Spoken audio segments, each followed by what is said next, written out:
Just wow. Hello my friends and welcome. My name is Dennis and this is the latest update from Ukraine. Russia lost 3 of the Sukhoi 34 bombers at the single attack attempt on Krinky village today, this morning. It is a dark day for the Russian aviation. It has never been like that. Yes, they lost many of the airplanes also per single day, but never ever the sophisticated bombers at one attack. 3 of the bombers. Crazy. It happened somewhere in this place over the Russian-controlled territory of the Kherson Oblast. What they usually do, those bombers, they launch the gliding bombs towards Ukrainian positions in Krinky. Well, not just in Krinky, but in many of the Ukrainian bridgeheads and also on Ukrainian-controlled territory across the Dnieper River. Russia used those aviation bombs a lot. And here they used several of the FAB 500 gliding bombs to target Ukrainian positions. Of course, it brings lots of the devastation to the Ukrainian army. That's why our military command decided to deal with that, because with those attacks of the Russian bombers, it's impossible to keep Krinky under control for a long time. So what our army did, I think they put the Patriot system somewhere in this area to cover the vast range far behind the front lines, at the same time being in more or less secure place.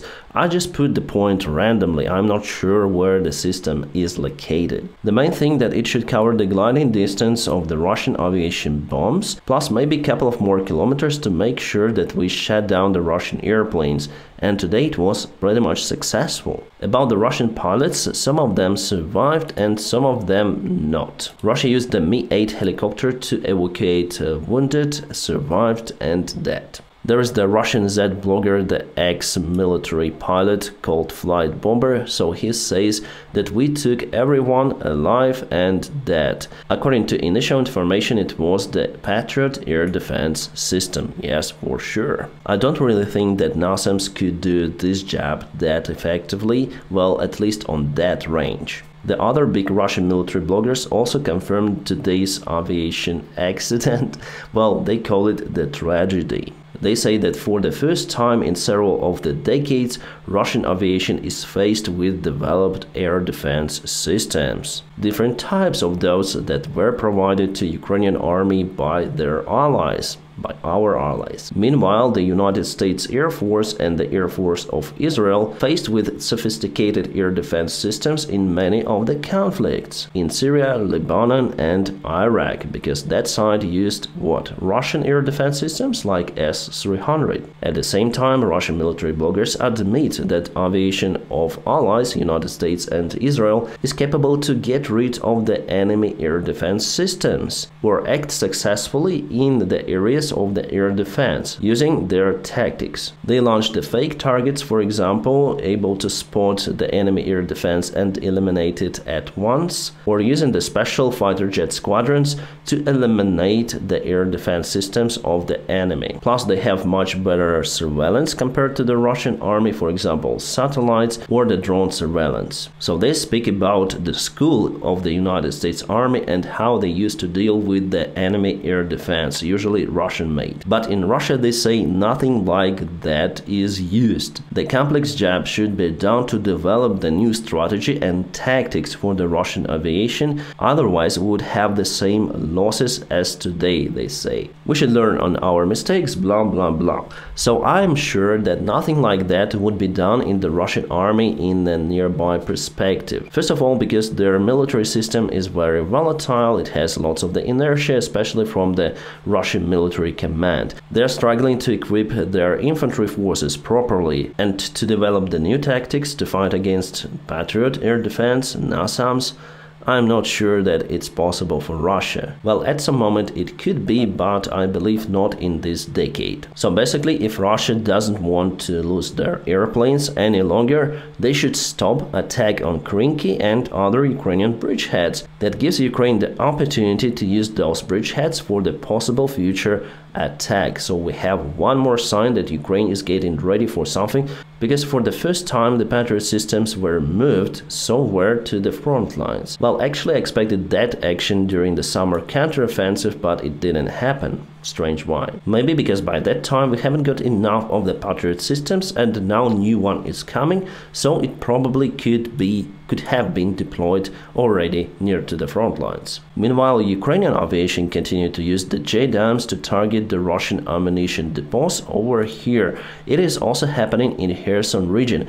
Again, one more sign that Ukraine is getting ready for something. Or maybe our guys just canceled the Russian logistics in this place to make sure they're not on offense towards Krinky. On this video, a couple of the Russian Sukhoi 25 airplanes were spotted. Those are the attack airplanes. They're usually not equipped with the gliding bombs but have different weaponry and they fly at a very low altitude. Those are not the easy targets for the Patriot system because of their low altitude. But to drop the gliding bomb, Russian airplanes have to fly at the very high altitude and they are the good targets for Patriot. We have the other air defense systems acting on Sukhoi 25 like manpads, also the short up to middle range air defense systems. By the way, I'm sure that the Patriot system, which is located not far away from the front lines, is well protected by the other systems like NASAMS or IRIS-T. Also the good thing for the Patriot that it's very mobile, it may change the places very frequently. Here's the spot where the Russian ammunition warehouses were targeted with the help of Ukrainian aviation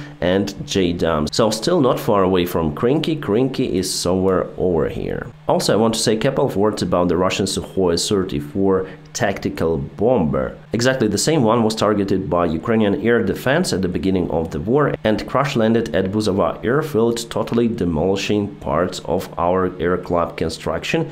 Buzova air club is the place where I started my flying. So Russians reached even that place. The video about this particular case I will post in the link just below for you to refresh the memory. So I went to the place and I filmed the remains of the airplane. Su-34 that was hit by Ukrainian anti-aircraft rocket. The airplane was produced in 2017, so quite a new one. This is the part of the engine, probably compressor or turbine. So basically it looks like Sukhoi Su-27 but with two pilots that sit nearby. Sukhoi 34 is quite a unique airplane in military aviation because it looks like the fighter jet, but actually it is the bomber. My personal opinion that those bombers do not have the sense in a modern day war because the fighter jets may carry the similar stuff or same stuff of munition with the similar capabilities. Well, this airplane may carry more payload, but at the same time the empty weight of the airplane is way more heavier compared to, for example, Sukhoi 35. The empty weight of this one is 22.5 tons and Sukhoi 35 empty weight is just 19 tons, so the difference is 3.5 tons. That's quite a lot. The fuel capacity for Sukhoi 34 is just 600 kilograms more compared to Sukhoi 35, and because of the weight difference, the range of Sukhoi 34 is even less compared to Sukhoi 35 if we speak about the maximum payload. So the bomber flies the shorter range compared to the fighter jet. It makes no sense. And yes, the maximum takeoff weight of this one is 45 tons. That's quite a lot. But again, because those airplanes are so thirsty, Russia is unable to use the full capability of those airplanes attacking Ukraine from Crimean air bases because they are located quite far away from the actual front line. And the further you get from the front lines, the more fuel you need, so the less munition or weaponry you may take, or the bombs in this case, to target the Ukrainian positions. So even though Sukhoi 35 might take less weaponry, just a little, still I think it's more capable because it has the better radar system. Actually, the best radar system is installed on Sukhoi 35. It has the most powerful radar from all of the airplanes, I mean fighter jets. Nevertheless, they also were shot down in Ukrainian skies. And just remember this year advancement of the Russian volunteer corps somewhere to the Belgorod Oblast. They took some of the villages under control for a couple of months and Russia used Sukhoi 34 tactical bombers to target them. But that time Russia hadn't got enough of the gliding bombs, so they used their airplanes flying like in the Second World War, dropping the bombs over the target at a very low altitude, but still missing it because the bombs are uncontrolled. The same stuff happened in the Snake Island, then they missed the island for a couple of times using their Sukhoi bombers. But now they have more precise weaponry, the gliding bombs, but at the same time they're more vulnerable because they fly at a very high altitude. Ukraine has more awesome aviation news. We're speaking about the final negotiations to transfer the F-16 fighter jets to Ukraine. The first 18 airplanes of that type should be transferred to Ukraine this winter, so eagerly waiting for those after Christmas. Well, finally, I think it might happen in February, but the logistics is almost ready. Yes, at the same time, we should understand that the Russian fighter jets like Sukhoi 35, it's the best serial one they have. We are not speaking about Sukhoi 57 yet because it's very wet, it's still under some of the tests. So Sukhoi 35 is the best Russian fighter jet they have, and it is better obviously compared to F-16. So how, for example, deal with Sukhoi 35? Basically, having many of the F-16s, if you use them massively, Sukhoi 35 wouldn't be able to deal with F-16s. That's the tactics of the United States. If they use F-18s or F-16s against the enemy like Russia or China, they have many of them and they use those massively. Well, hopefully we'll have enough number of those airplanes to use them in that way too. If we speak one-on-one, obviously F-16 loses because Russia has the longer range missiles and they have the longer range radars on their Sukhoi 35s. Yes, we understand that F-16s wouldn't be the game changer in this war, but they might help overall to add the capability of Ukrainian army, especially for assault missions, and I do expect it to happen, for example, in Kherson Oblast from the bridgehead of Krinky. What I think also helped Ukraine to target 3 of the Russian Sukhois today is the munition for the Patriot systems that will be delivered to Ukraine very soon from Japan. So Japan will send the Patriot missiles to the United States and the United States will send those to Ukraine. It means that we might use the current munition for Patriot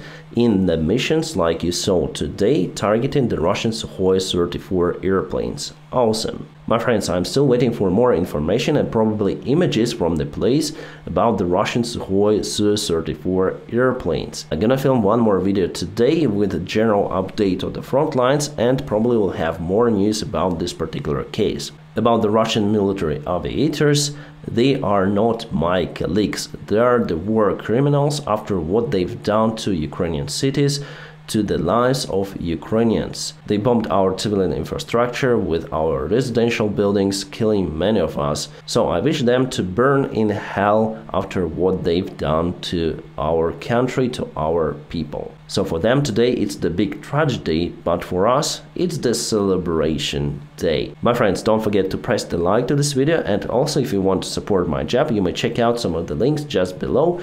My friends, I wish you all a peaceful sky wherever you are and have a great time.